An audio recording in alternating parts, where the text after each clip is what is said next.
India's growth story. Delhi, Bombay, Bangalore, and now increasingly Chennai and Hyderabad come to the mind, right? East always is the, if I put it in quotes, the next opportunity area. So, is that changing? So, I would like to start by asking both of you. Is Eastern India still underestimated by Indian, or is this changing? Himanshu? So I think yes and no. I think there are, right beside us, there's somebody sitting here who's an exemplary example, especially in the last decade of a homegrown brand which is also big nationally, right? And there are so many more before this, whether it's Eveready, we heard somebody from there this morning, Imami, so many other brands, right? But I think I do agree with the point that the rest of India, and fortunately I haven't physically worked in this market for too long, but I do understand how the outing of this market is, right? Somehow this ends up being the sidebar of the marketing map, and that's unfortunate. And I think it is not for the limitation of the market, it is the limitation of understanding of this market outside of here, to understand what this opportunity really means. And I think that remains still under-leveraged to some extent. So to that extent, I would say yes, it is still a limited tap into this opportunity, while actually it can offer a lot more.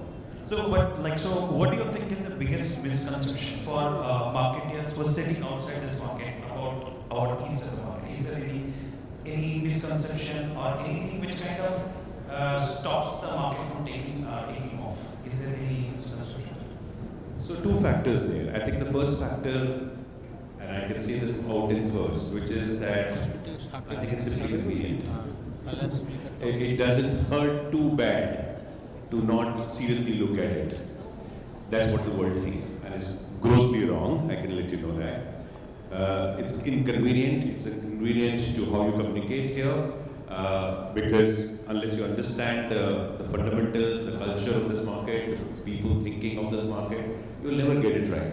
So people have a lot of surface level sort of behavior towards this market, which is pretty much what used to be for most of South markets as well, for a very long time, right? But I think if I look out in, and attempt to at least, I think there is also lesser ambition and projection of self-belief of the market as well. There is a certain, let's say, self-imposed inhibition, if you like, of celebrating the truth of this market by the entrepreneurs and marketers of this market. And it may sound like a bit of a play, I'm sorry, but when I sit outside and observe back here, I find a lot of hard data to really find this market very promising, but I don't see enough number of marketers or entrepreneurs from this market showing that confidence. Because my simple logic is, I know there are limitations of resources, investments, etc. But the simple capitalist truth is, venture capital chases confidence and ambition. There's no other way to get money into any market. So I think the sufficient projection has also been a bit of a drawback, which I know it's slowly overcoming, but I think there is some distance to go on that. Let me just add to that. From the client perspective, the way we see East as a market, normally what happens is any person is basically looking at an ROI kind of a thing. Okay? And that's where those markets come into picture. So you will first look at Mumbai and Delhi and Bangalore, Hyderabad and all. Okay? And that's why Kolkata or East basically lacks off. Because your ROI in terms of what you're going to spend, what you're going to get, is not matching the expectation. It's not that the market is wrong, it's basically the numbers are not meeting the expectation. Okay? I think that's changing now. As you mentioned, Bandhan itself has grown from Kolkata and now it is trying to become a national brand. The same thing is happening with other people who are getting exposed to the new way of operating. Because now it is not essential for anybody to link a company to a particular location. Okay? Companies are now operating across regions without even having an office. So that kind of environment is coming up, and that will definitely ensure this market to go up in an overall fashion. What he mentioned is absolutely right, what Himanshu mentioned. that confidence is something that is definitely lacking. People are not willing to put the money where they can get the output. Once they start doing that, once they start believing in themselves, the things are going to change over here. And that we have already started seeing happening in East. A lot of new companies are coming up, there's no dearth of talent and ideas in East. Okay? Only thing is confidence. The moment that happens, this space will start getting similar to other metros. So let me just add one quick point. I think somehow, and I've worked in, if I may very abruptly call this detached, isolated, islandish markets, even outside India, for example, Sri Lanka, the market, for example, right? There seems to be some sort of a vicarious joy in feeling very contained. I don't get that. Like nobody's asking a Gurgaon-based brand to say, are you a Haryana brand? Nobody's asking that question. Why is that question being asked West Bengal originating or Northeastern brand at all? We are part of the same country, we have access to the same market. I never get the point, why is a Bangalore brand not being asked, are you a Karnataka brand? Have you heard that ever? I haven't. So I think somewhere there is some sort of vicarious joy or comfort or convenience we find in placing ourselves. Yes, our point of origin may be West Bengal or Kolkata. Why is that definition of our scope of where we will play? Okay, again to both of you, so I'll start with you, Maneesh.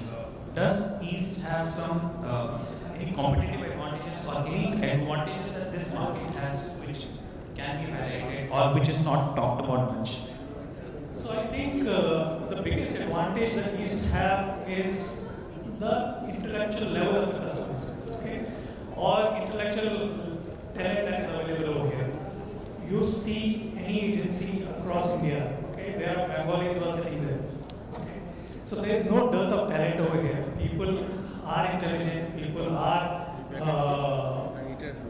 ideas, they debate, they understand markets. So all those things is already there. So there is a huge, huge advantage which is there. Only thing which is lacking is an opportunity. The moment that opportunity comes here, the same people will be operating from here.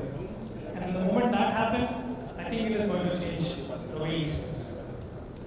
No, my two bits on that is, I think, again, massive advantage in terms of the intellectual capital. But I think normally economists stop at the economic capital of markets. But I think as marketers, most marketers would value the cultural capital of a market. Because when you have a strong cultural capital, which is being leveraged by brands and businesses, it naturally creates preference and memory. And preference and memory ends up creating markets, right? Slightly conceptual, but I think that's how every market process goes. But I think what is happening right now, and that's very promising, as you rightly said, is that with data and internet access, the amount of Korean drama which is being watched in this Bengal right now is not funny. The amount of digital payments acceptability in this market is actually above national average, right? We sometimes perhaps don't realize our own inner strength sitting in the market and therefore tends to undermine. So I think demographically and in terms of technology adoption, this market is doing very, very, very strong. And I see no reason why that should not become a huge leverage point.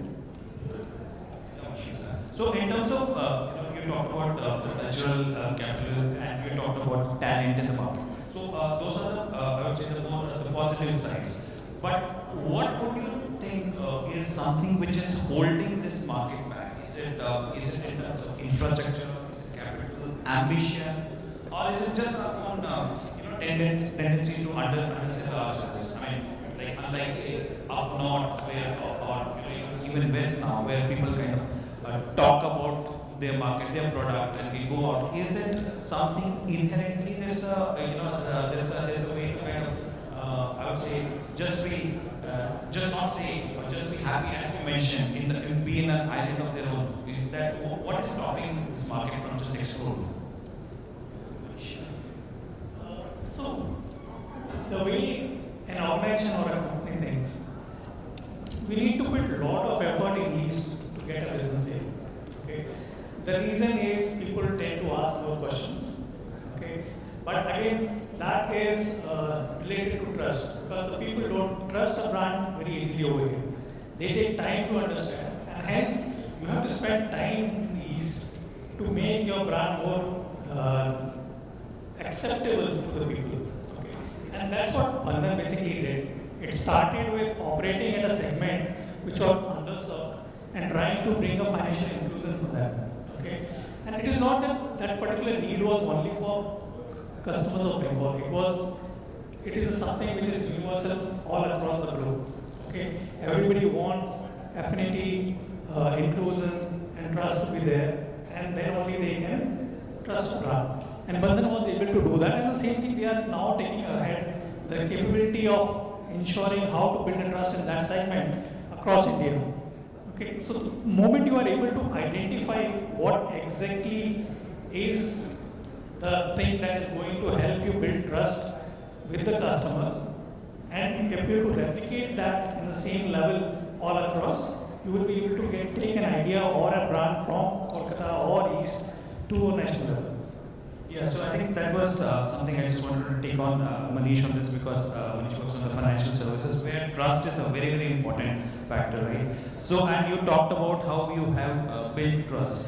But do you see any differences in the way trust is built in East as a market versus the rest of the country? Or is it like for instance, you talked about the fact that, I think Himanshu, you talked about it, that a lot more questions are asked. So is trust building that much more difficult in this part of India as compared to others? Or you feel it's more or less the same, especially from a financial services perspective? No, it definitely is a bit difficult over here, because as I definitely said, people ask more questions. People are relatively cautious in terms of trusting you. Okay? And that cautiousness helps life insurance per se as a brand, definitely. Because we need to be working or stick along with the customer for 15-20 years. So for us, it is definitely helping, because we are able to understand the customer, what are the different needs they have, and we are catering to a totally different kind of a segment over here. Here, the segment is more of a self-employed kind of a customer base rather than a salaried customer base. And also, women are also taking a huge leap of faith over here. And that is helping Bandhan in a way, because we have jumped from having a 12% women policy holder to 35% policy holder in 2 years. Okay? And these kind of learnings basically help us go to other markets and talk about it. Because the moment you are able to address a customer here, it will be relatively easy for you to do it in any other market. So that is a strength also for the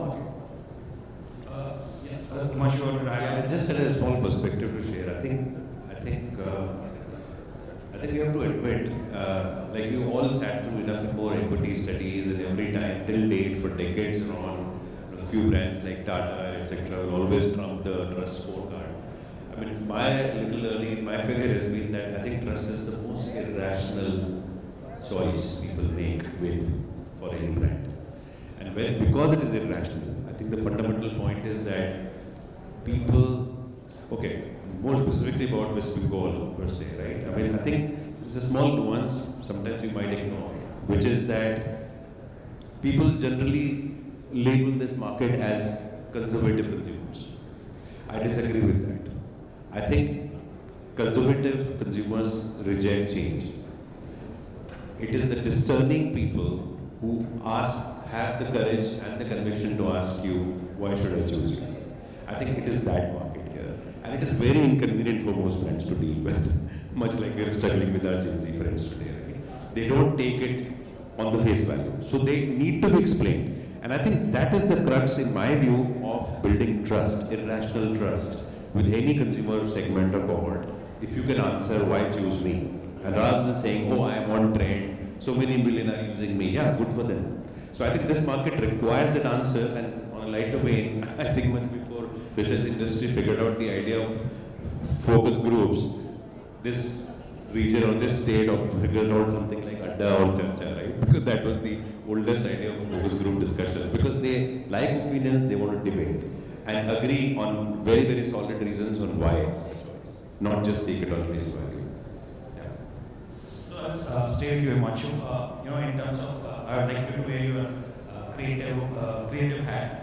In terms of the fact that, and we are also talked about how this part of the world is culturally very rich. Right? It is very culturally, whether it's cinema, music, literature. I mean, have you seen any ideas of campaign originating from East, which have traveled across the country? Can you think of any idea or campaign? Like you mentioned Adda, which is a very interesting concept, which is from here. Any other idea or campaign which has traveled out From here. from here?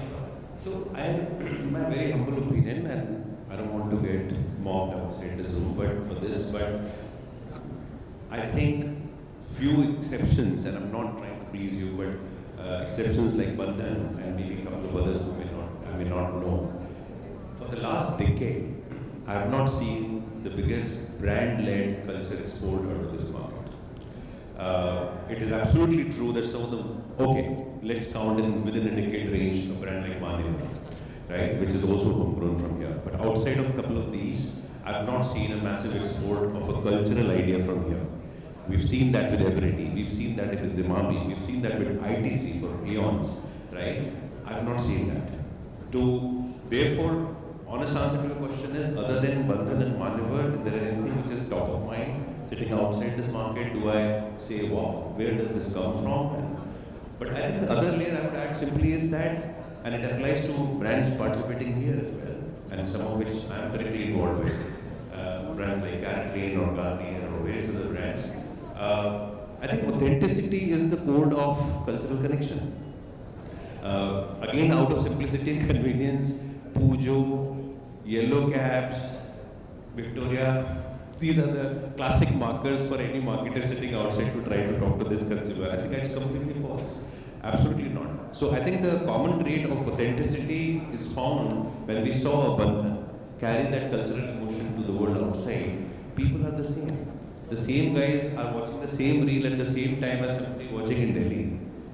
How is that not shaping up these consumers in the same way? So I think the demographic and psychographic, I would say, similarity is very high now. But yes, it is unfortunate that we have not seen the cultural levers of this market being exported nationally to the extent they should have. That's the honest subject. So I think it's just a session just before lunch. So in just the last couple of minutes, let's bring some energy here and let's not give some, let's have some short answers. So just a few rapid fire questions. So just for both of you. So one Eastern Indian behavior, the rest of India should learn. Maneesh. The art of asking why. That is very, very important. I would say scale and ambition is the biggest thing we should believe in. One sector you would bet on in the East for the next decade. I'll go first because you have a natural answer to this. Mine is giving. I think anything which is driven through digital platforms and fintech as the base, I think has a huge play. And one thing, say Calcutta or East needs to start doing and stop doing. Start and stop. Start doing is ask why can't we build for India? Okay, and stop basically criticizing yourself or limiting yourself from opening up. I would say start doing a lot of stuff with a lot of self-belief. Drop your inhibition to project your ambition. Be fearless, bold. Stop doing, honestly, very old answer but very relevant today. History as a prescription for growth. I think it's not working. Let's drop it. And just to end this session, can you just complete this sentence with the East time will come, will truly arrive when? When East will stop, as you mentioned, thinking from the historic perspective and start looking at future. I would say touche. Great. So on that note, we end this panel. Thank you.